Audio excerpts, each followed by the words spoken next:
कहानी शुरू होती है दिल्ली से नोएडा जाने वाली बस में। जिस बस में सवारी कर रहा होता है पराग और उस बस की कंडक्टर होती है अनुराधा। ओके, टिकट दिखाओ, टिकट टिकट। चाचा का प्लेन नहीं चल रहा है यहाँ तेरा, जिसमें फ्री में सवारी कर रहा है। हिसाब देना होता है हम लोगों को सरकार को।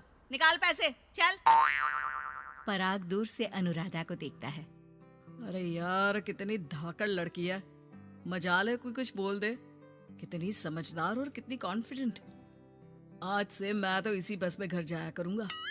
अब क्या था, भले पराग को घर जाने के लिए 10 बस छोड़नी पड़े, भले 20 किलोमीटर की यात्रा खड़े होकर पूरी करनी पड़े, लेकिन आने जाने का सिलसिला वो अनु की बस पर ही करता। एक दिन, ओह क्या करता है तू? हाँ, मैं नोटिस करती हूँ, देखता रहता है मुझे जब देखो तब। हाँ, वो मैं तुम्हें पसंद करता हूँ और शादी भी तुम्ही से करूंगा। हैं? वाह जी वाह, तू ना कोई प्रधानमंत्री हो गया कि आज से 500 की नोट बंद और नोट बंद। नाजिना, इतनी तो नहीं चलती, लेकिन हाँ, तुम्हें प्यार करता हूँ। तुम्हें कोई प्रॉब्लम नहीं होने दूंगा, ये वादा करता हूँ। हाइट देखिए अपनी। मेरे लिए कोई ऐसा लड़का चाहिए जो मेरी तरह लंबा चौड़ा हो। अरे जोड़ी भी तभी अच्छी लगती है। जरूरी नहीं है, जो आपको खुश रखे, आपकी इमोशंस को समझे और आपसे बहुत सारा प्यार करे, जोड़ी तो उसी के साथ अच्छी लगती है। फिर क्या था, हीरोइन को हीरो से प्यार हो जाता है और दोनों शादी कर लेते हैं। शादी के बाद देख, अब तो इस घर की बहू है। अगर समझ गई है तो ये कंडक्टर वाली ड्रेस पहनकर घर से निकलने की जरूरत नहीं है। पराग अच्छा कमाता है तो तेरी नौकरी की भी जरूरत नहीं है हम लोगों को। अरे कैसी बात कर रही है माँ जी? यूँ कोई सरकारी नौकरी छोड़ता है क्या? और जब मेरी नौकरी लगी थी, मेरी अम्मा कितनी खुश हुई थी पता है? मैं तो नौकरी करूंगी। अरे नौकरी करेगी तो डंडे से मारूंगी, और हाँ, जो निकली घर से बाहर ना तो हाथ पैर तोड़ दूंगी और घर से बाहर निकाल दूंगी, देख लेना। अनु को समझ में नहीं आता कि वो सास को कैसे समझाए कि सरकारी नौकरी लगना आसान बात नहीं होती, और उसने इस नौकरी को पाने के लिए कितनी हार्ड वर्क की थी। रात को अनु पराग से बात करती है। देखो पराग, मैं नौकरी करना चाहती हूँ। मुझे नहीं पता था कि तुम्हारी माँ को मेरी नौकरी से प्रॉब्लम होगी, वरना। ऐसी बात नहीं है, मैं माँ को समझाता हूँ। अगले रोज, देखो माँ, महंगाई का जमाना है और मेरी प्राइवेट नौकरी है। आज है कल का पता नहीं। वैसे भी अनु की सैलरी मेरी सैलरी के बराबर है।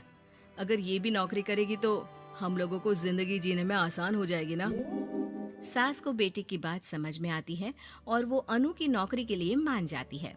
अगले रोज, बेटा, बहू, तुम लोगों को लेकर मुझे कुल देवी के दर्शन के लिए जाना है, तो रविवार को दोनों सुबह ही तैयार हो जाना। अगले रोज दोनों तैयार हो जाते हैं और कुल देवी के मंदिर पहुंच जाते हैं। क्या संतोषी बहन, ये कैसी बहू ले आई हो?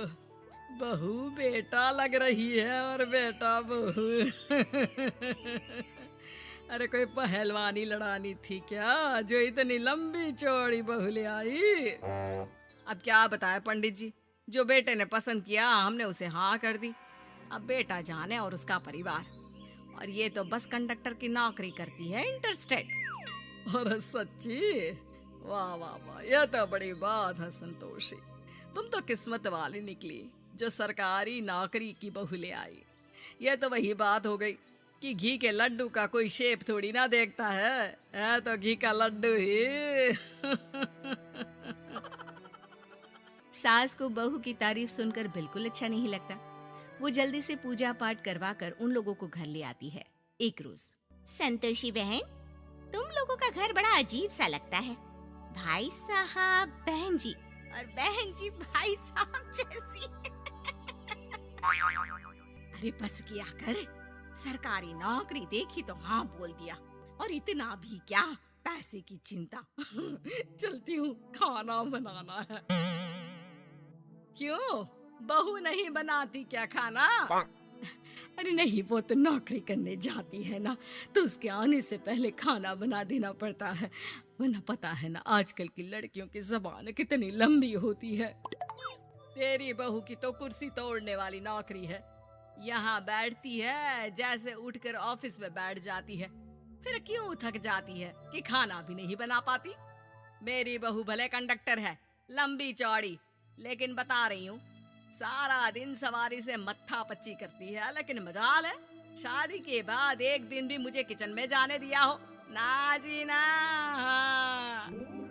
दोनों पड़ोसन वहां से चली जाती है। सास बाजार जाती है और एक ट्रेड मशीन ले आती है। अरे माँ जी, इस उम्र में आप घर पर जिम खोलेंगी? अरे तेरे लिए लाई हूँ, रोज चलाकर 2 घंटे इस पर, पतली हो जाएगी। और खाना कम खाया कर, जब देखो बकरी की तरह मुंह चलता रहता है तेरा। वाह जी वाह, एक ही तो शौक है खाना खाने का, वो भी रोक दो। हाँ, लेकिन सास तो सास थी। बहू के खाने से लेकर एक्सरसाइज सबका हिसाब किताब रखने लगती है। अरे मैं मोहल्ले वालों को बताकर रहूंगी कि मेरी बहू भी शिल्पा शेट्टी की तरह पतली हो सकती है। वही बहू बस में जब सवारी का टिकट काट रही होती है, उसे चक्कर आ जाता है और वो गिर जाती है। सवारी हैरान परेशान हो जाती है और ड्राइवर को वहां बुलाती है। अरे शहर नहीं थी हमारे कंडक्टर साहिबा, लेकिन जब से शादी हुई है बकरी बन गई है। सास को तो बस इनके खाने की ही लगी रहती है। ड्राइवर बस में बिठाकर बहू को घर छोड़ आता है और सास को कहता है, अरे पता है आपकी बहू कितनी धाकड़ है, किसी को बात करने से पहले 4 बार सोचना पड़ता है कि बोले या ना बोले, कहीं झापड़ ना पड़ जाए। और आप है कि इन्हें बकरी बनाने में लगी है। अरे चुप, निकल यहाँ से। मेरी बहू है, मैं इसे बकरी बनाऊं या फिर गीदड़, तुम्हें क्या पता लोग कैसा मजाक उड़ाते हैं कि बहू इनकी बस की कंडक्टर है। बोलो, मुझे कैसा लगता होगा? अरे काम तो काम होता है माँ जी, वो छोटा या बड़ा नहीं होता। खैर जैसी आपकी मर्जी, चलता हूँ मैं, नमस्ते। ड्राइवर वहां से चला जाता है। बहू ठीक हो जाती है। एक बार आधी रात को कोई संतोषी का दरवाजा खटखटाता है। अरे इतनी रात में कौन आ गया? मेरा घर है, कोई पुलिस स्टेशन की घंटी नहीं जो बजाए जा रहे हो। खोल रही हो दरवाजा। जैसे ही दरवाजा खुलता है, सामने वही पड़ोसन खड़ी होती है जो अनु की कुछ दिन पहले बुराई कर रही थी। मेरी बहू के पेट में दर्द हो रहा है, उसे जल्दी अस्पताल पहुंचाना जरूरी है। हाँ तो पहुंचाओ, और जल्दी लड्डू के साथ खुशखबरी भी सुना देना। हाँ, काहे हमारा दरवाजा पीट रही हो? अरे सुनो तो, अपनी बहू से कहो ना कि सरकारी बस को थोड़ी देर के लिए दरवाजे बुला ले। क्या है ना, कोई साधन नहीं है अस्पताल ले जाने के लिए। सास अनु को कहती है और अनु बस को बुलाकर पड़ोस वालों की मदद करती है, जिसके बाद पूरे मोहल्ले में अनु की तारीफ होने लगती है। सच में लंबी चौड़ी बहू के साथ साथ लंबा चौड़ा दिल भी है।